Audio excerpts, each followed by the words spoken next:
Hold on. Yeah, now we're live. We're good. Okay. Okay. Yeah, we're good. Yeah, welcome to the news episode of Sports Talk Central. I'm your host Adit Mahmood with my normal co-host Hunter, and today we're actually going to start something new with this show, which is pretty much for the last 9 months we've been doing this on Sportscaster, but now we're going to try doing this on StreamYards and on YouTube. So today, obviously, we're going to talk. We're going to recap the hectic NFL free agency news. We're going to and cover some March Madness. So let's start with the NFL free agency news. What were your general thoughts on this? Wow, just everyone's spending money like it's no tomorrow. I guess COVID doesn't exist for a lot of these teams. Bill Belichick went on a spending spree, basically bought everyone from free agency. I get it with that perspective of getting more weapons for Cam Newton, 100% understandable. Um, but so I think there was like Jalen Mills got a huge deal. Nelson Aguilar got like 13 million per. That's kind of weird. And then you saw the big news today with Juju going back to the Steelers. It looked like the Ravens, Chiefs, and the Eagles were in on him, but he decided to take a hometown discount. That just goes to show how much he loves the Steelers. The Ravens basically offered him 12 million total, I think, to go there and play for a year. He would have been your number one wide receiver anyway. But is that also happened? There's a whole bunch of obviously Mitch Trubisky left. We had the Bears sign Andy Dalton to be their starter. That's a odd one, I guess, is the way to say that. I'm probably missing so many more signings. Some of the wide receivers got paid. You touched on Aguilar, Juju. Kenny Golladay has still not signed. Allen Robinson is franchise tag, but a trade is probably coming. And then, the Bengals, Mike Hilton, obviously a big loss. The Steelers got gutted pretty bad in free agency, which was expected. But there's some head scratching decisions in there too. But, what were your thoughts overall with free agency? Yeah, so let's first start with the Patriots Yeah. spending spree. I think that's the big story headline here. Now, obviously, they went out, got Jonnu Smith. They went out, got Hunter Henry, Matt Judon, who Jalen Mills, Nelson Aguilar. Kendrick Bourne. I mean, do you think that this first of all, what do you think this means about their Belichick's mindset? I mean, I guess his drafting has not been up to par the last couple years, I guess, and that honestly though, I still don't see them as a playoff team next year. I think the Bills obviously are the front runners in that division, but the Dolphins are going to be fine again. Tua is going to be even better. I still think I see them as the third best team in the division. Yeah, it's second, third. That's gonna be a little tough between them and the Dolphins. There's a saying, I can't remember who it was, but pretty much the saying was free agency is often a result of bad drafting. And I think you can say a lot about the Patriots, but right now, the issue, I think that they're not the best drafters. Especially, and let me highlight this with a couple of players, Jonnu Smith and Hunter Henry. Remember last year, they drafted Dalton Keene and Devin Asiasi 10 picks apart in the third round. So third round picks are very valuable. So the fact that they signed two of those guys to 12 million a year annually, that tells you a whole lot about how they feel about those two guys. So yeah, they made a lot of moves, but championships aren't won in March. And I think that, and you can even go back further to with what was it, N'Keal Harry from a few years ago. Remember him? Yeah. He got signed. Remember, he got signed, and that was a bust. I mean, they traded a second for Mohamed Sanu. That didn't work out so well. And so you're starting to see the Patriots without the shadow of Tom Brady. You're starting to see that Bill Belichick and the Patriots, they haven't made great moves. They were benefited from having someone like Tom Brady who's willing to take a pay cut, who's a great leader. But the problem now is you don't have Tom Brady anymore, and now what happened? Now you have to overpay to make these moves. So that's my big concern. That's why I agree with you. I don't think these moves are as great as people say they are. I've seen people say, "Oh my God, they're contenders. They can win the division." It's like, no, the Bills are a much better team. They went out. They're a lot better.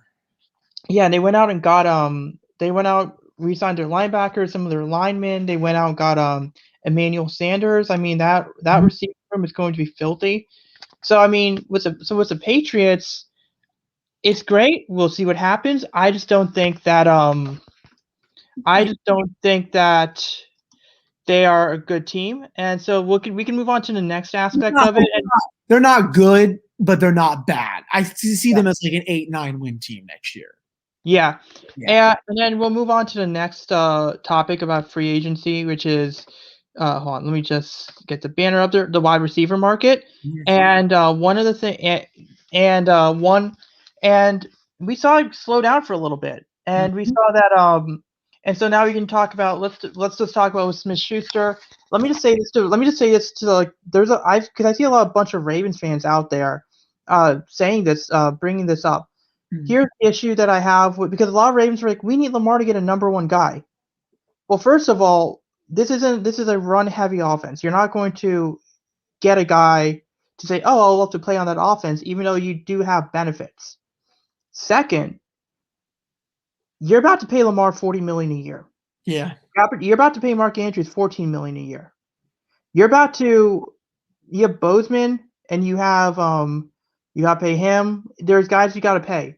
Are you going to go and pay 15, 16 million a year? Maybe you can backload it, and we can kind of go more into the Kenny Galladay rumors a little bit here if you like, and then Smith Schuster, and then Allen Robinson. I think it's really interesting that we've heard the Ravens were talking to Smith Schuster about a contract. I think he would fit perfectly. I think he would fit perfectly because he's a great slot receiver. Lamar throws a lot of his. He's the best when it comes to throwing into the slot. So I think that was a great fit for him. I understand that New Pittsburgh would have offered him better chances, 120 catches, and I don't know what you I don't know. I mean, you're more in tune with Pittsburgh media, but do you think that with Smith Schuster, it's not a 1 year deal that they're gonna if there's an implicit agreement they're gonna extend him They might, because yeah, of, especially with they're going to have more cap space next year. So there's a very real possibility if he plays good this year with Ben. Obviously, Ben's probably going to retire next year. They may re-sign him, and then there's just more contract details that came out. Adit, $7 million signing bonus, $1 million base salary, and 4 voidable years. So his cap hit this year is $1.6 million. That is some shrewd work from Kevin Colbert. I will say that. So do you uh, think because not to interrupt you, but there's also another rumor saying that they were going to cut or trade Nelson, the corner. yeah, Mason. I think he might be on his way out. Um, yeah, because if it's only like a $2.7 million cap hit, why does Steven Nelson have to go? It's weird. I guess my big thing with that, maybe he feels like he's underpaid and the Steelers can't pay him, and maybe that's why he wants out. Because he has, if you look at the stats and everything, he's been one of the 5 to 10 best corners in the league the last 2 years. He's been that freaking good. So that's probably why. I also think they're maybe making the decision of him or Joe Hayden. Personally, I would have preferred to keep Steven Nelson over Joe Hayden. I love Hayden as much as any Steelers fan, but he's a bit older, and you kind of saw like the wheels falling off for him a bit more this year than Nelson. But I don't really. It's like it's a weird situation. You know, I've seen a lot of Steelers fans say I'd rather have Nelson than Juju. Yeah, I mean, I can understand that sentiment. I probably would rather have Nelson too because how good the Steelers are at drafting wide receivers. But they were able to get Juju back on something very unexpected. And, you know, I'm excited for it just because it means all these little boomers, Steeler fans are just so mad. Like some of the Pittsburgh media has just been terrible towards this kid because he uses TikTok or, you know, oh my God, you know, I mean, he fumbled the playoffs away or, you know, he TikToks on the field. It doesn't, You, it doesn't you guys would have been embarrassed by Cleveland if Smith Schuster wasn't there in that playoff game. Oh yeah, he literally he had like over 120 yards receiving, right? Yeah, Yeah. like oh, he dances on midfield. He costs them the games. Like who cares? Hines Ward skipped practice and held out. I mean, whatever the comments then, like it's just I don't know. There's a lot of what's the word I'm looking for? I can't even think of the word. There's just a lot of people that are being hypocritical about this. Stop. To other former Steelers, and they're just, he's not like one of those old timers, and it's just, sorry, you're 45, 50 years old. Just go sit in your basement or something. Yeah, no, and I agree. I mean, like I said, he would have been great for in Baltimore. I think that this really is an implicit agreement. He's going to sign long term, I think so too. especially with his age. Like he's only 24, 25. And I thought it was interesting that he took less money. It wasn't. I could understand Baltimore, but Kansas City as well. He took less money from Kansas City. So I can imagine that. And then the other two guys that the Ravens are linked to, I think with Eric DaCosta. Anytime you hear, it's really interesting because you hear this, you hear like, oh, they're interested in Smith Schuster.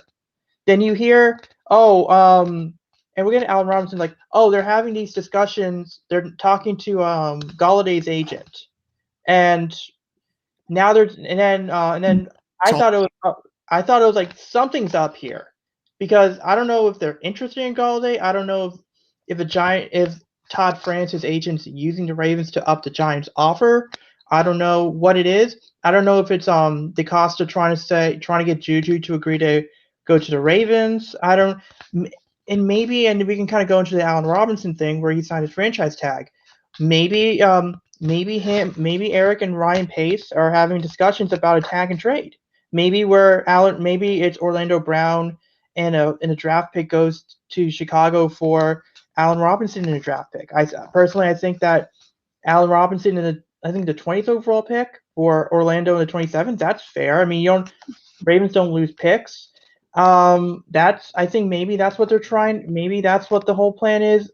I think that Allen Robinson being on his third contract, and he made some comments about how he wouldn't necessarily have a problem with going for a run first offense like Baltimore, and maybe he was saying it just to like sell himself to Baltimore because this was before he got tagged, but like the tone of his voice was like, yeah, it's I could see myself there.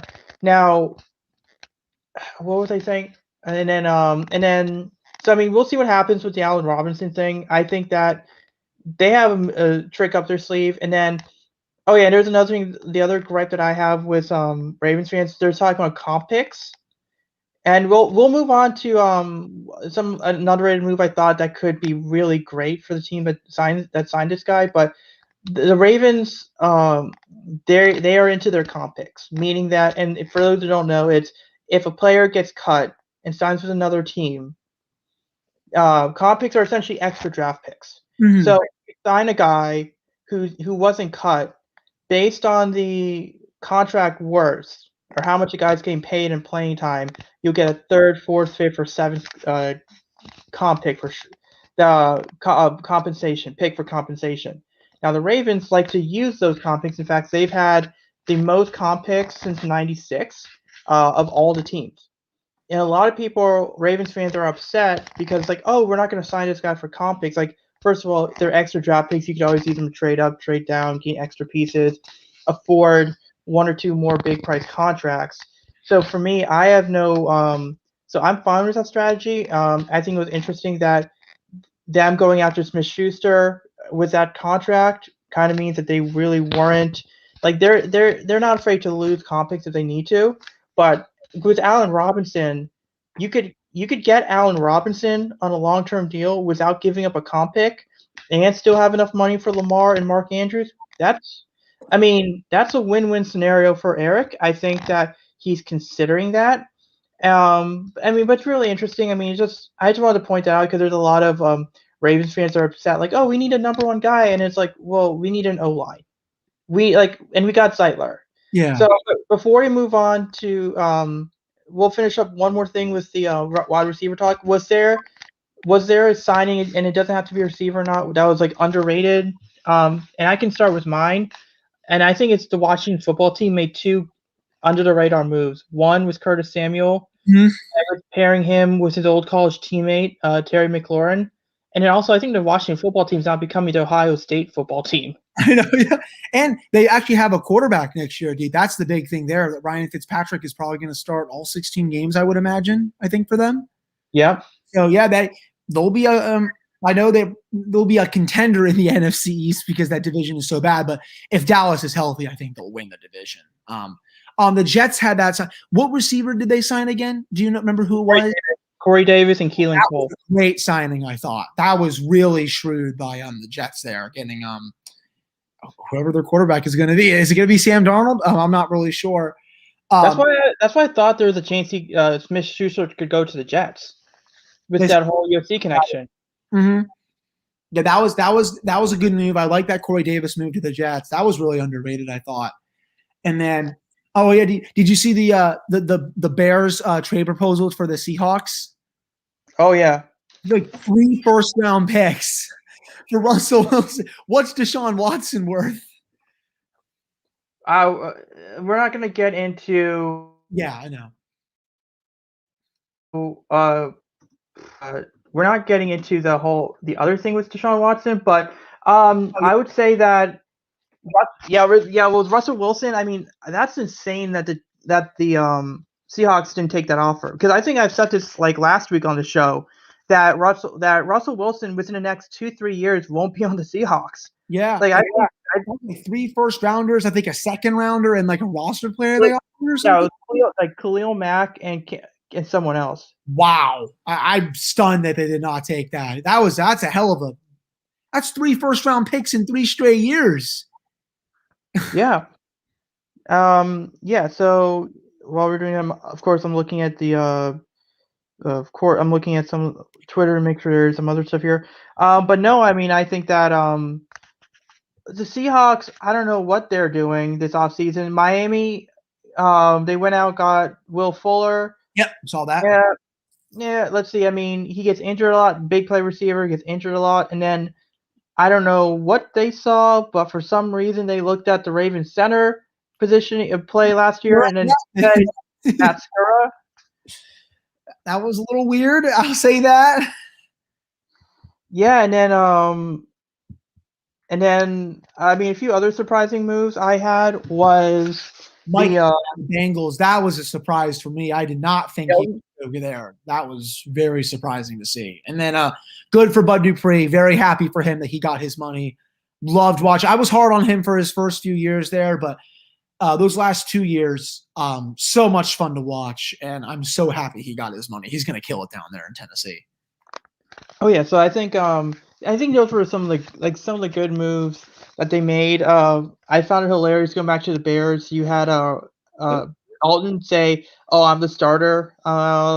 If I'm Allen Robinson, I'm getting the heck out of Chicago. Yeah, I don't want to play for Andy Dalton. That's for sure. No, not only that. I mean, this is a guy that's played for, what was it? Nick Foles. Yeah. Nick Foles. Gardner Minshew? No, not Gardner Minshew. No. Blake Bortles. Yeah, and then who's the other one? Trubisky. Yeah, Miss Trubisky. Yep. Get out of there, Alan. Leave. I mean, yeah, that I would not be shocked if he's if he asks for a trade. I mean, because like the fact that like Andy Dalton's the best quarterback you've ever had, that's sad and pathetic. Yeah, Andy Dalton is like the pinnacle of like basically an average quarterback or a little below average. Yeah, and a few other underrated moves that teams that made a couple of good moves. The Cardinals. Yes, with AJ Green and that's a high risk, low reward. I mean, no, high risk. Low risk, high reward.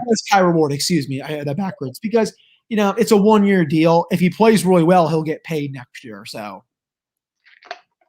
I don't think that's going to happen, but who knows? What do you think this means for Fitzgerald? That's a good question. That's going to be interesting to see. I wonder if he'll leave, bring him home to Pittsburgh because he went to Pitt. Yeah, I mean, I can definitely see it happening. I can see him going to another team. I don't know if Pitt has cap space for that. And then, I mean, what else? I mean, we talked about the Patriots. Miami made some interesting moves. We talked about Washington. Cardinals made some interesting moves. Was there a team that surprised you with the lack of moves? Don't really. The Chiefs haven't really done anything, but do they really need anything? No. No, Chiefs made a couple of good moves anyway. Because they went out with Tooney. Yeah, that's right. I'm trying to think. The Giants, they had that weird. They did something weird, right? They're after. First of all, they're after Galladay, but I think those are the only two receivers left on the market, right? Galladay and Robinson. Is that basically it? No, Robinson's technically not in the market. Oh yeah, But all right. But it's just yeah, Galladay. Galladay, Sammy Watkins, T.Y. Hilton, Adam Humphries is on the market as well. Okay, gotcha. Yeah, so T.Y. Hill, I think he might go back to the Colts though. So, but there's not really anything else. I don't think that really surprised me. I'm trying to remember correctly. Don't really think so. Well, Yeah, here's what I'll say to all those fans: like, if you're checking Twitter, just make sure that the person tweeting is Schefter or Ian Rappaport or Tom Pelissaro or Pelissaro or someone reputable. Because, like, for example, I know Ravens fans were like, they made a big deal out of it when this guy CJ Golson, he posted this tweet about how there's a trade that the Ravens and the Jaguars are finalizing a trade that would send Orlando Brown to the Jaguars for DJ Chark and picks.